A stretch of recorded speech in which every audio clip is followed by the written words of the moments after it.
Bienvenidos una vez más a El Comentario, un programa realizado por Agustín Sancho Cubero. Este programa está disponible en YouTube y en las principales plataformas de podcasts. No te olvides de suscribirte, es gratis. A continuación empezamos el programa. La recaudación fiscal en España está, batiendo todos los récords. Los titulares son espectaculares, ¿no? Desde luego. En los primeros 10 meses de 2025, los ingresos han subido un 9,3% con respecto a 2024, que, ojo, ya fue un año histórico. ¿Ya? A primera vista, la cifra es impresionante. Es como ver un coche de carreras que vuela por la pista. Pero la pregunta que nos hacemos hoy es, ¿qué hay debajo del capó? Me gusta mucho esa analogía. ¿Estamos ante un motor potente y sostenible que impulsa la economía o es un coche que va, cuesta abajo, con algunos trucos y un motor que podría griparse?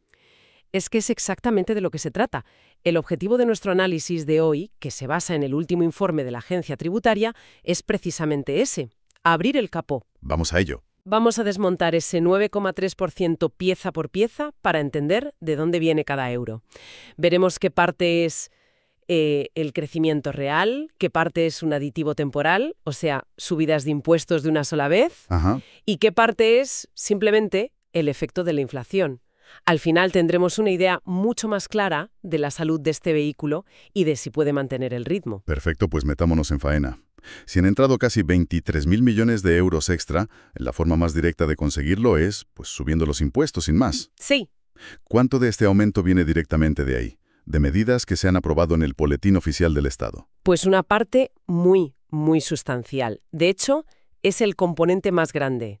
El informe de la agencia tributaria lo llama impacto de los cambios normativos. ¿Y la cifra es? La cifra es de casi 10.000 millones de euros. ¿10.000 millones? 10.000. Es decir, casi la mitad de todo el aumento. Si lo desglosamos, el grueso viene de cambios en el impuesto de sociedades, que aporta unos 4.674 millones. Vale. Luego tenemos la subida del IVA, sobre todo por quitar las rebajas a la electricidad y algunos alimentos, que suma otros 2.221 millones. Entiendo.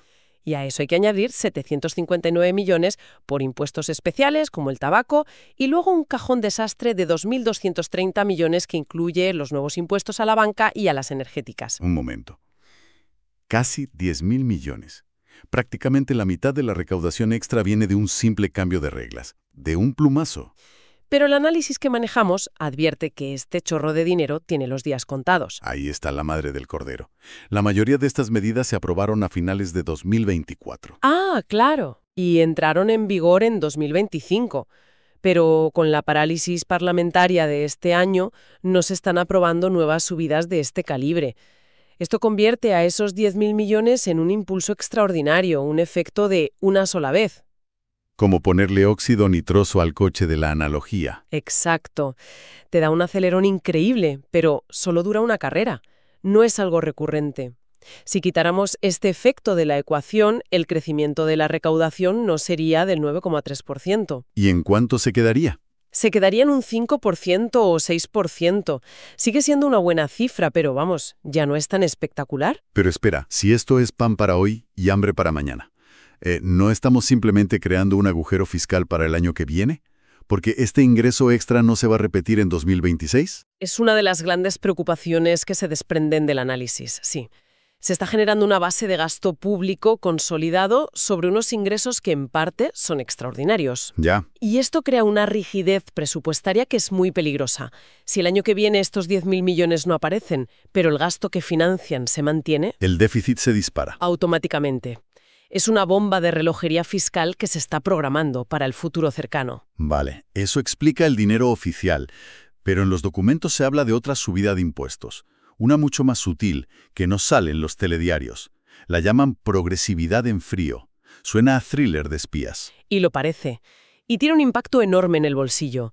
Es, sin duda, la subida de impuestos más efectiva porque es silenciosa. Explícame cómo funciona. El mecanismo es muy sencillo, pero demoledor. El IRPF, el impuesto sobre la renta, tiene tramos, ¿verdad? A más ingresos, mayor es el porcentaje que pagas. Sí. El problema es que estos tramos, esas fronteras que marcan cuánto pagas, no se han actualizado para tener en cuenta la inflación de los últimos años. Espera un momento, para que quede claro.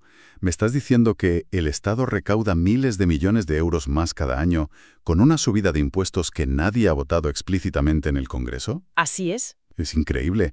¿Cómo es posible que algo con tanto impacto pase tan desapercibido? Pasa desapercibido porque es un efecto técnico, no es una ley con un titular llamativo. Imagina que a una persona le suben el sueldo un 3% para compensar la inflación. Vale. Su poder de compra es el mismo, no es más rica. Exacto.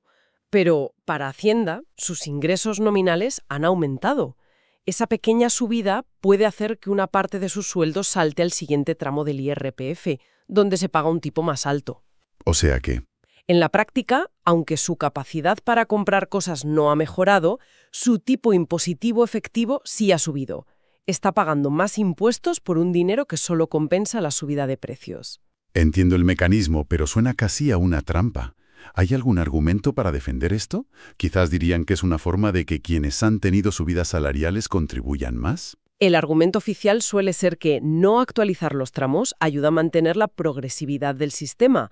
Sin embargo, los críticos señalan que es una forma de recaudar más sin pagar el coste político de anunciar una subida de impuestos. Claro, es muy rentable y políticamente muy cómodo. Y las cifras lo demuestran. El análisis estima que este efecto ya aportó casi 14.000 millones extra entre 2018 y 2024. 14.000. 14.000 millones. Y para este año 2025 se calcula que sumará otros 3.000 millones más. Y como no requiere acción parlamentaria, es un grifo de dinero que seguirá abierto mientras hay inflación. O sea que la inflación nos golpea por partida doble. Por un lado, nos hace pagar más impuestos en la nómina sin darnos cuenta y, por lo que veo en los papeles, también nos vacía el bolsillo cada vez que pasamos por caja, ¿no? A través del IVA, por ejemplo. Exactamente. Ese es el tercer gran motor de la recaudación. La mayoría de impuestos se aplican como un porcentaje sobre un precio. El IVA es el caso más claro. Si un café costaba 1,5 € y ahora por la inflación cuesta 1,60, el 10% de IVA se calcula sobre una base mayor. El tipo no ha cambiado, pero la cantidad que se recauda por cada café sí. Ya, claro. Ahora multiplica eso por cada producto y servicio que se vende en el país.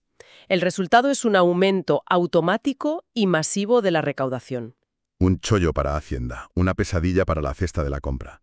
¿Y se sabe cuánto dinero extra supone este efecto? Sí, el informe lo cuantifica en unos 7.000 millones de euros. 7.000 más. 7.000 más. Y a diferencia de las subidas de una sola vez, este componente se considera más estructural y sostenible. Nadie prevé que la inflación vuelva a cero. Claro, el objetivo del BCE es el 2%. Justo. Lo más probable es que se estabilice en torno a ese 2% anual. Esto significa que cada año habrá un pequeño empujón automático a la recaudación simplemente porque los precios suben un poco. Vale, si juntamos todo, parece que el gobierno está rebuscando dinero hasta debajo de las alfombras, entre subidas explícitas, otras encubiertas y el empujón de la inflación. Pero se supone que la economía de verdad también crece, ¿no? Sí, claro. ¿Cuánto de este aumento viene de que las cosas de verdad van mejor? Esa es la pregunta del millón. Los 6.000 o 7.000 millones que nos quedan por explicar sí que vienen del crecimiento económico. Pero aquí es donde el análisis destapa la parte más preocupante del modelo. A ver. Este crecimiento no viene de una mejora de la productividad. Es decir, no estamos produciendo más o mejor por cada hora trabajada. Que es el gran problema crónico de la economía española. Exacto. La productividad por empleado está prácticamente estancada. Un momento. Si la productividad está estancada, pero dices que el crecimiento viene de la inmigración. A mí eso me suena a un modelo un poco precario. ¿No estamos simplemente agrandando la tarta, repartiendo porciones más pequeñas? Has dado en el clavo. El análisis es tajante en esto. El crecimiento del PIB y de los ingresos fiscales se debe casi en exclusiva al aumento de la población empleada. Sencillamente, hay más gente trabajando. Y esa gente viene de fuera.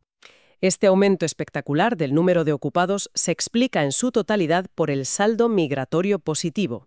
Las fuentes hablan de la llegada de entre 500.000 y 600.000 inmigrantes al año. Madre mía. Personas que se incorporan al mercado laboral y expanden la base de cotizantes a la seguridad social y de contribuyentes de IRPF. ¿Y este modelo de crecer a base de sumar gente es algo habitual en Europa o es una particularidad nuestra? ¿Qué hacen otros países? Economías como la alemana combinan la inmigración con fuertes inversiones en tecnología, en formación para aumentar la productividad. Para que cada trabajador genere más valor. Justo.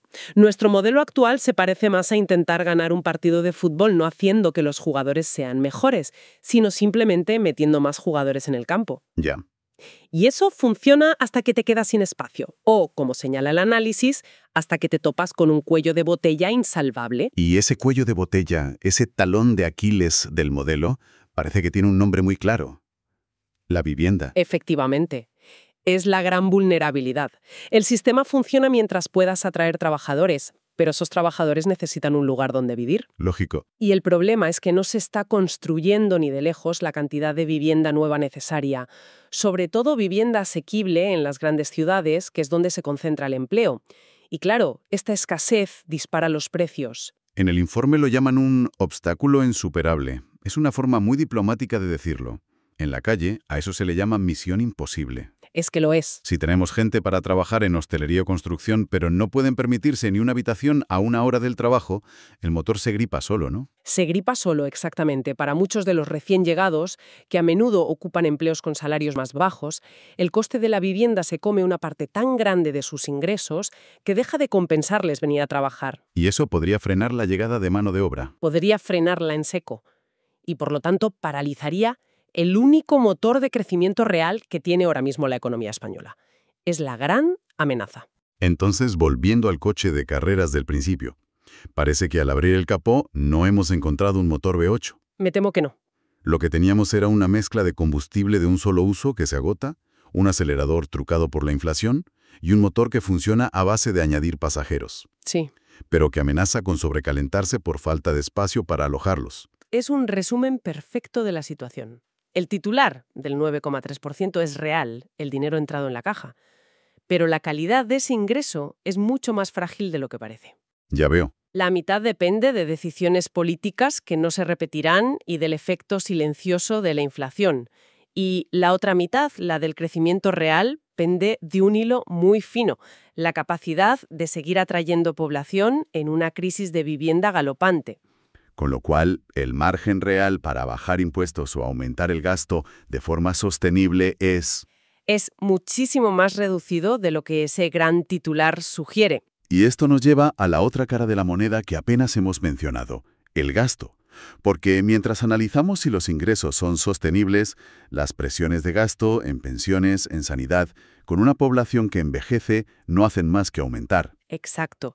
Y ahí está la verdadera tensión estructural a la que nos enfrentamos. Si hemos concluido que el crecimiento de los ingresos es menos sólido y más frágil de lo que parece, y al mismo tiempo tenemos una locomotora de gasto público que es imparable por la demografía, la colisión entre ambas realidades parece, inevitable. Con lo cual, la pregunta que nos deja este análisis no es si la recaudación sube un 9,3%. La pregunta de verdad es quién va a pagar la factura cuando este espejismo fiscal se evapore. Esa es la cuestión. Porque si los ingresos no dan más de sí y el gasto no se puede frenar, al final la única salida es o más impuestos o menos servicios. Y esa es una decisión que va a afectar al bolsillo de todos y que ningún titular espectacular puede ocultar. Hasta aquí esta edición del programa del comentario, un programa realizado por Agustín Sancho Cubero. Este programa está disponible en YouTube y en las principales plataformas de podcasts. Hasta la próxima edición del programa. Muchas gracias. Dirección y realización Agustín Sancho Cubero.